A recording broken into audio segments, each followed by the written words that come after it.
Seeing none, we'll now move to consider the next bill.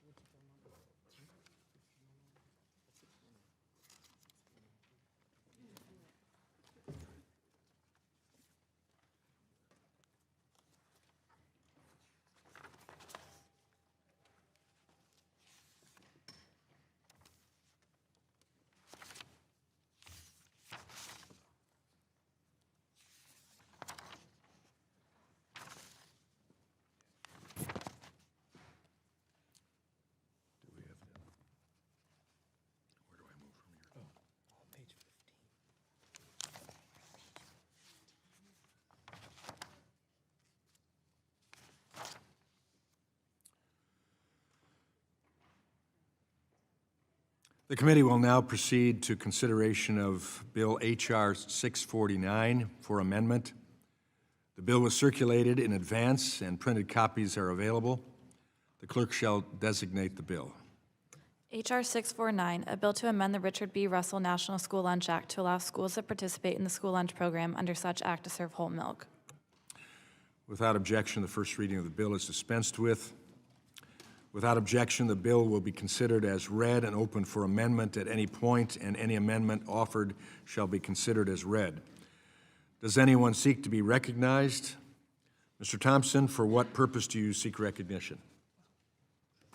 Mr. Chairman, I have an amendment at the desk titled THOMPA_10. The clerk shall designate the amendment in the nature of a substitute.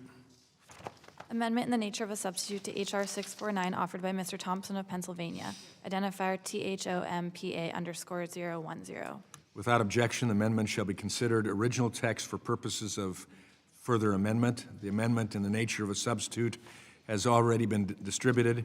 I now recognize Congressman Thompson for 5 minutes to explain the amendment in the nature of a substitute. Well, thank you, Mr. Chairman, and thank you for calling up H.R. 649, the Whole Milk for Healthy Kids Act. By including this legislation in today's markup, we are sending a clear sign that this committee prioritizes the health and well-being of school children across the country. We have heard the concerns and pleas from parents, school administrators, dairy farmers, and students themselves to restore common sense in school lunchrooms.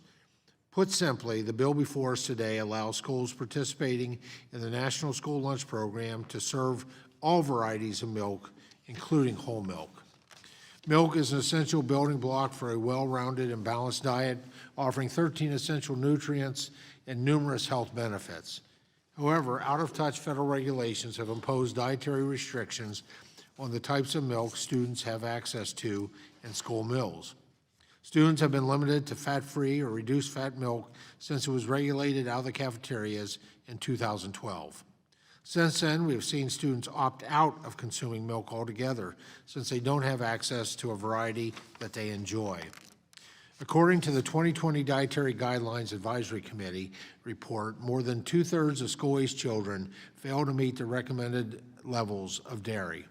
Additionally, according to USDA, school milk consumption dropped by more than 10% between 2012 and 2018. Let's face it, the only way to benefit from milk's essential nutrients is to consume it. And when students turn away from milk, they often opt for far less healthy alternatives like sugar-sweetened, highly caffeinated beverages with little nutritional value. These regulations also perpetuate baseless claims that milk is bad for our kids. Research has shown time and time again that whole and 2% milk, by the way, whole is 3.5% milk fat, and 2% milk are not responsible for childhood obesity and other health concerns. In fact, these beverages are so nutritious that academic research consistently shows positive outcomes for kids who consume milk. Mr. Chairman, I ask for unanimous consent to insert into the record 16 academic studies and reports from researchers across the country and around the world. Without objection? Thank you. And hearing no objection, they'll be inserted. Thank you. These studies show, among other things, that full-fat dairy foods have no association with high blood pressure, cardiovascular disease, type 2 diabetes, obesity, blood pressure, or cholesterol. In fact, several of these studies show full-fat foods helped improve or lower negative health outcomes for kids who drank more full-fat dairy beverages. One of these reports includes research backed by the American Academy of Pediatrics and the American Heart Association recommending school-aged children and adolescents consume more fluid milk, knowing that kids nationwide have been missing out on essential nutrients in their diets because they no longer drink milk like in the past. I also ask for unanimous consent to insert into the record 2 letters of support for this legislation, which includes support from the National Milk Producers Federation, the International Dairy Foods Association, National Farmers Union, American Farm Bureau Federation, the Society of Metabolic Health Practitioners, and the Nutrition Coalition.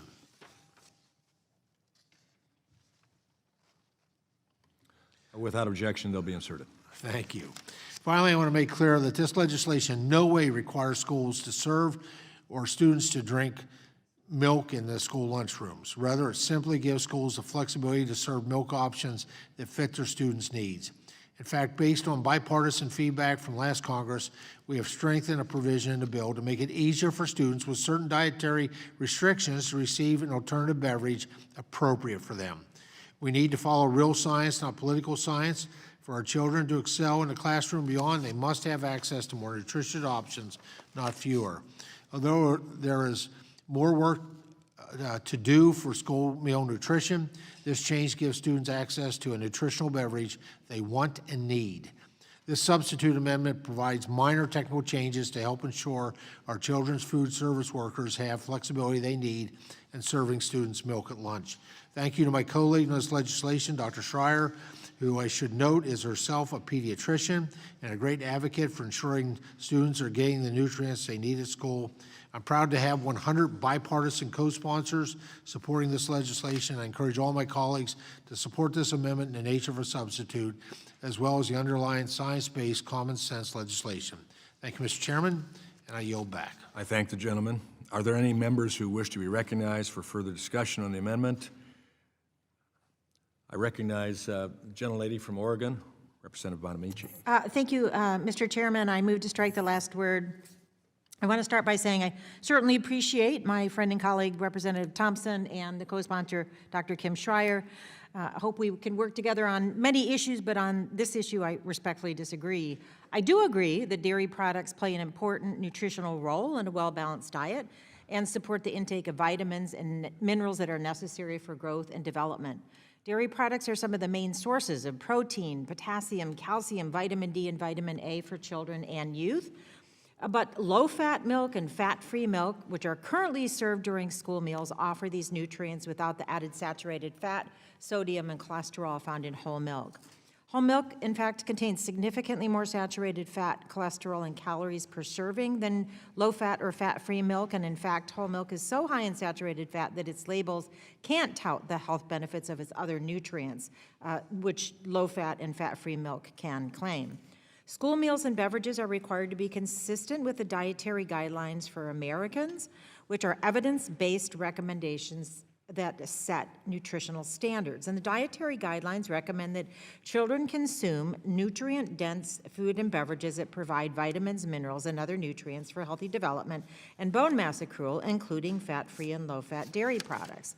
But the American Heart Association, the American Academy of Pediatrics, and the Academy of Nutrition and Dietetics all recommend that children aged 2 or older drink low-fat or fat-free milk. So instead of eroding the nutritional standards for children, we should follow the science. There is limited evidence to suggest that offering whole milk reduces food waste. When it comes to taste, whether the milk is flavored matters a lot more to school kids than the milk's fat content. I tell you, most of them want chocolate milk, and that's allowed if it's low-fat or non-fat. So HR 649 ignores recommendations from medical professionals. It sets a harmful precedent for the erosion of science-based processes, and for these reasons, I urge this committee to make our decisions about children's health based on science and vote no on this bill, and I yield back the balance of my time. I thank you, gentlelady. Now I recognize Representative Rulli from Ohio. Thank you, Chairman. I will yield my time to Mr. Thompson. I thank the gentleman from Ohio, it feels a little strange to be on the opposite with Congresswoman Bonamici. We do such good work together. But Congresswoman, I want to assure you, all those career and technical education kids that we support will do better having access to whole milk. And I believe in science. I think it's important. So let me deal with some of these myths that someone has been feeding you. Number one myth, higher milk fat is unhealthy. More recent science on dairy fat specifically shows that dairy foods at all levels have a neutral or even positive effect on health outcomes. Older government definitions, regulations treated all saturated fats the same, and they do not reflect updated findings from researchers at top institutions like Boston University, Cornell, Tufts, just to name three. Myth two, this bill is not based on science because it's not aligned with the dietary guidelines for Americans. The DGA process, the fact is, the DGA process, which is meant to reflect the most recent findings within the medical community, has not yet caught up with the more updated scientific findings showing that dairy fat is substantially different than other types of saturated fats. The bill actually goes beyond the DGA to update meal standards with the most current medical and nutrition science, aiming to incorporate the newer science on dairy fat into an updated standard for school milk. We ought to go with the science and support the science, support our kids, versus supporting some government unelected bureaucrats that are not keeping up. This myth three, this bill will negate the process that has been made in planning and service of healthier foods to children in schools. Well, the fact is that since whole milk was banned from school lunches in 2010, the BMI, the bariatric mass index scores of students and the rate of obesity and diabetes among young people has significantly increased. According to one case study, in school year 2007 to 2008, 39% of students were in the overweight and obese categories. That should be of concern to all of us. That number jumped to 52% by 2020, 2021, basically having almost a significant period of time without whole milk in the schools. Whole milk is clearly not the problem. If when whole milk is not available, students turn to highly caffeinated, sugar-sweetened beverages, by the way, which are not regulated out of our schools by Congress. Only the most nutritious beverage, whole milk, is regulated out of the hands of our kids. And so they have free access, depending on the school, to beverages with little nutritional value. Critical nutrients are lost. Milk has 13 essential nutrients that are critical for proper development. Nutrient students will not get if they don't drink the milk that's offered to them. Number four, myth four, the bill allows for students to consume unhealthy levels of saturated fat.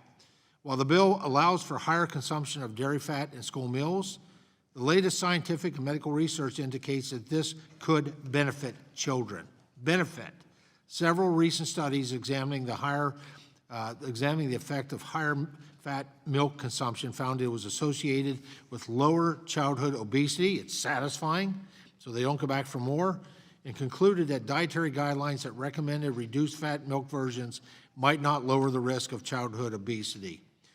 Higher consumption of full-fat dairy has been shown to be associated with lower risk of total body fat mass in children and increases satisfaction, satiety in students' consumption. Myth number five, the bill does not account for students who are lactose intolerant or do not want to consume fluid milk. That's just not true. The fact is, that's myth five. The fact is, the bill includes lactose-free milk as an option. Schools can choose to serve and does not require any student to drink whole milk, reduced fat milk, or any other kind of milk. Additionally, this bill only amends specific provisions of the National School Lunch Act to expand the milk options schools may choose to serve their students. It does not amend all provisions of the existing law, including those that require schools to provide a substitute for fluid milk for students who have a documented intolerance that does not allow them to consume fluid milk. The bill does not require any student to drink whole milk, reduced milk, fat milk, or any other kind of milk. The bottom line is that the Whole Milk for Healthy Kids Act is simply about giving students greater choice in the school cafeteria. The bill does not require any student to consume whole milk or any school district to serve whole milk, and it is grounded in updated medical research showing that full-fat dairy is safe, healthy, and nutrition for children to consume. And I yield back my last 10 seconds.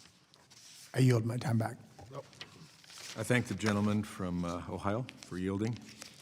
I now recognize the gentlelady from Georgia, Representative McBeth. Thank you, Chairman Walberg. And while I really do appreciate the sentiments of Mr. Thompson and our Democratic colleague and their concerns about the milk options for our students in school, on the flip side, I really believe that it's wrong for the majority to push bills like this while cutting programs that ensure families and children in this country actually get enough to eat. This bill will not expand access to nutrition for families who need it most or alleviate the burden on food pantries. Instead, this bill tries to make a change that is against dietary guidelines and opposed by the experts like the National WIC Association. At a time when serious action is needed to fight hunger in our schools, we should be spending this time considering legislation that will ensure that every child has access to healthy, nutritious meals year-round. 1 in 5 kids in America rely on SNAP or food stamps, with the worst food insecurity occurring in the South, in rural areas, in my state like Georgia. In my home state of Georgia, over a third of our 159 counties did not have a summer meal program last year.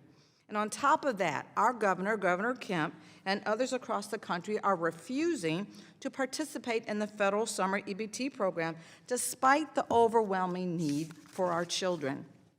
This should not distract us from the Republican proposals to cut programs for children and families and to make it more difficult for schools to serve free or reduced price meals and add unnecessary barriers with the intention of ensuring that fewer children and families are able to take advantage of their benefits.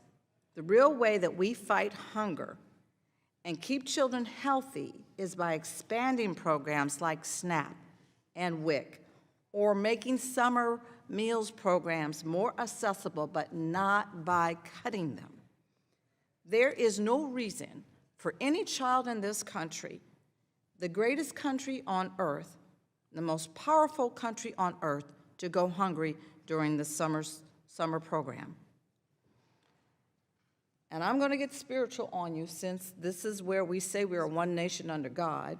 God calls on each of us to care for the least of these, to feed the hungry, and to act justly. He has shown us what is good and gives us the power to bring his vision of prosperity and peace to life here on earth. And that means feeding the least of these. So I look forward to working with the majority on legislation that will actually address hunger in this country. I encourage my colleagues to oppose this bill, and I yield back. I thank the gentlelady. I recognize now the gentleman from California, Mr. Kiley. Thank you, Mr. Chair. Today, I'm happy to support the Whole Milk for Healthy Kids Act. It is frankly insane to me that still, at this very moment, whole milk is banned from the National Free and Reduced Lunch Program. So for kids who qualify, who come from low-income families and receive a free or reduced lunch, those programs are not allowed to serve whole milk. And there could not be a more backwards policy. Number one, the best evidence suggests that whole milk is healthy and in fact might be more nutritious than other varieties. Number two, it tends to be more filling for kids, and if the goal is to make sure that no child goes hungry, that would be an advantage. And number three, kids tend to like it more, and it's better to get them habituated to drinking milk than, say, drinking soda. And so this may seem like a small issue, but it's really not. Childhood obesity and related issues are a major problem in this country that's only continued to get worse. And this is a perfect example of how our public health establishment and public health policies have often been the gravest threat to public health itself. Just consider the fact that for years, for decades in this country, we had public health guidelines that recommended low-fat diets and downplayed the risks of sugar. And it's now well understood that increased the trends of growing obesity and type 2 diabetes in this country. Who knows how many Americans died premature deaths because of that erroneous guidance that came from our public health establishment. Or if you want to look at more recently, during the COVID-19 pandemic, when it was the public health establishment that was probably the biggest public health risk, especially for young people. When you had public health authorities who came up with absolutely disastrous policies like shutting down schools, like forcing masks onto 2-year-olds, that any fair-minded person now recognizes was an absolutely terrible mistake for millions of kids in this country. So we need to incorporate common sense and science into public policy again. This bill is a modest step in that direction, and I'm happy to support it. I yield back. I thank the gentleman.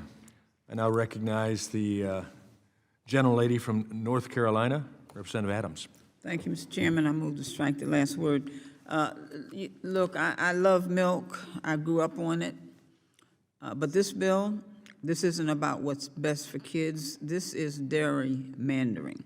So this bill doesn't take away fat-free or low-fat milk options, but it does create a loophole to override science-based nutrition standards, and it push whole and reduced fat milk back into school meals, despite clear evidence that too much saturated fat isn't good for kids.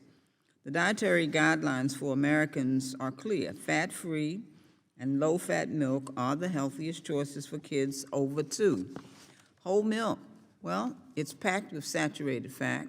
1 cup has 4.5 grams, so much so that the FDA won't even let it claim calcium benefits on the label. And my colleagues pushing this bill like to say, but milk has nutrients. Sure it does, but you don't need whole milk to get them.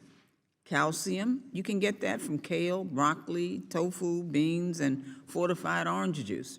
Potassium, sweet potatoes, bananas, avocados, and spinach. Vitamin D, step outside for a little sunshine. Well, let's talk about who gets left behind. More than 60% of Black and Latino children and up to 79% of Native American children are lactose intolerant. But this bill keeps outdated barriers in place instead of making it easier for them to access non-dairy alternatives. Right now, if a student needs a dairy-free option, their parents have to get a doctor's note. That's time off from work, a copay, and a whole lot of unnecessary red tape, just so their kid can get a nutritious drink at school. My mother used to say, it's not about what's good to you, it's about what's good for you. Kids don't need more saturated fat in their diets. And what they need is real nutrition, real options, and policies based on science, not industry influence. You know, we spent years strengthening school meal programs, teaching kids healthier habits, and tackling childhood obesity and heart disease. This bill takes us backward. Instead of pushing this bill, we should be focusing on real solutions, like the Healthy Future Students and Earth Pilot program, which removes barriers for students needing non-dairy alternatives and ensures school meal policies actually align with dietary science.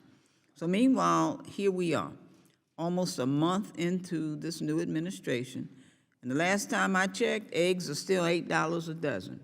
So let's stop playing politics with school lunches. I urge my colleagues to vote no. I yield back.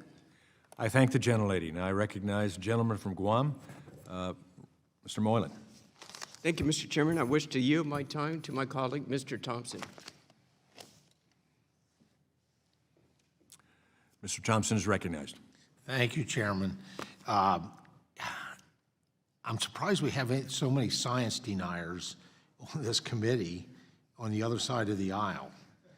I mean, we do. I mean, the science is clear today, and it's, first of all, let me say, if you're worried about the price of eggs, support the Farm Bill, because the price of eggs is going up because of an issue with animal health, with high pathogenic aviation influenza, which is not just chickens, it's, quite frankly, it's turkeys and ducks as well. And we have the solutions in the Farm Bill that passed in a bipartisan way out of committee last Congress. But that's another committee, another topic. Don't blame that one on President Trump. We have a serious animal health issue that I think is just going to get worse, quite frankly. And we have the tools within that version of the Farm Bill to address that. I know that's important in Dr. Adams' state. But please don't deny the science, and don't try to make this, I mean, milk fat is 1% milk means 1% milk fat. 2% milk means 2% milk fat. Whole milk is 3.5% milk fat. So cut me a break that this is that big of an issue. And in fact, the science has shown, the research has shown that the saturated fat in milk is a lot different than some of the other saturated fats. Keep up with the science is what I would ask. And then access, the whole statement about lactose-free, the law is the law. We didn't change that. The students schools are required already to provide access to whatever type of milk, lactose-free, whatever it might be. You know, in fact, we enhance access. So if you really care about these kids versus making this into politics, you know, the law already says that physicians, you can bring a note from a physician to get access. After feedback, by the way, in a bill like this one that passed out of committee and passed overwhelmingly, 330 votes out of the House in the 118th Congress, we made an improvement. We listened, we heard, and so we have provisions in this one where the parents don't have to go to the physician. The parents can provide the note to the school to be able to get access, and the school is required. That has not changed. They're required to provide alternative beverages, whether it's lactose-free milk or whatever it might be. And so, so access. This is greater access to what, quite frankly, the needs of the kids are, and you know, I don't know. I think a vote against this bill was a vote to hurt kids. We made a mistake back in 2010 or whatever year it was when they stripped whole milk out of the schools. Our kids have gotten bigger based on the barometric index, and it is which is not healthy. You know, I just encourage that we cast your vote based on the modern science, the science today. So I thank you, Mr. Chair, and I yield back to the gentleman from Guam. Does the gentleman yield? I yield. Yes, Mr. Chair. Thank you. I thank the gentleman. I now recognize the gentlelady from Connecticut, Representative Hayes. Thank you. My comment is very simple, actually, the same comment I had on the last piece of legislation. I hope we bring this same energy to conversations about feeding children when we are talking about cuts to SNAP and childhood nutrition programs, because a vote against those programs is a vote against children. So I'm encouraged by the enthusiasm from the other side to make sure that kids have healthy options and an abundance of food choices, and I look forward to carrying that same energy into future conversations about childhood nutrition. I yield back. I thank the gentlelady. Now I recognize the gentleman from Virginia, Representative Scott. Thank you, Mr. Chairman. Mr. Chairman, H.R. 649 is an attempt to legislate nutrition standards and disregard evidence-based scientific recommendations made by the Dietary Guidelines for Americans, DGAs. We support actual science, not whatever the sponsor declares as science. This bill would allow schools participating in the National School Lunch Program to offer whole milk, violating current science-based standards to protect the health of children. According to the Physicians Committee for Responsible Medicine, whole milk contributes to a large amount of saturated fat in the American diet.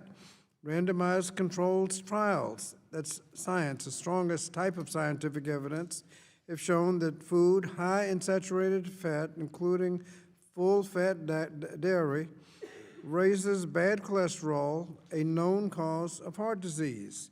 According to the National Health and Nutrition Examination Survey, 1 in 5 children ages 8 to 17 already has adverse cholesterol levels. Moreover, it is vital that any nutrition standards are guided by science, not politicians. This bill needlessly inserts Congress into the science-based process.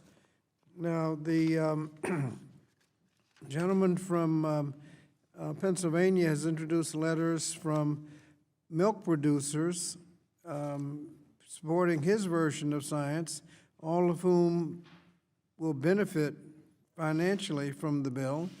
I'd like to introduce a letter from organizations who support real science and prioritize the health of children, including the American Heart Association, the American Public Health Association, National WIC Association, the Center for Science in the Public Interest, among other health advocates who have expressed opposition to the bill and support the evidence-based DGA standards.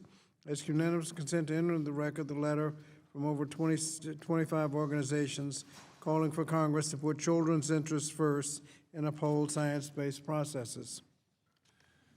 With no objection, Thank you, Mr. Chairman. letters be introduced. Thank you, Mr. Chairman. For those reasons, I urge my colleagues to oppose the bill. Yield back the balance of my time.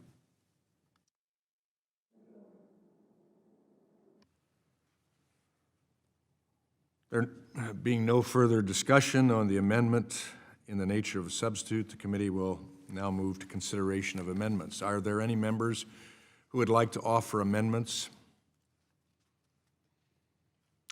There being no amendments, the question now occurs on the amendment in the nature of the substitute to H.R. 649. All in favor say aye. Aye. All opposed, no. No. In the opinion of the chair, the ayes have it, and the amendment in the nature of a substitute is agreed to. Is it, there's no amendment nature.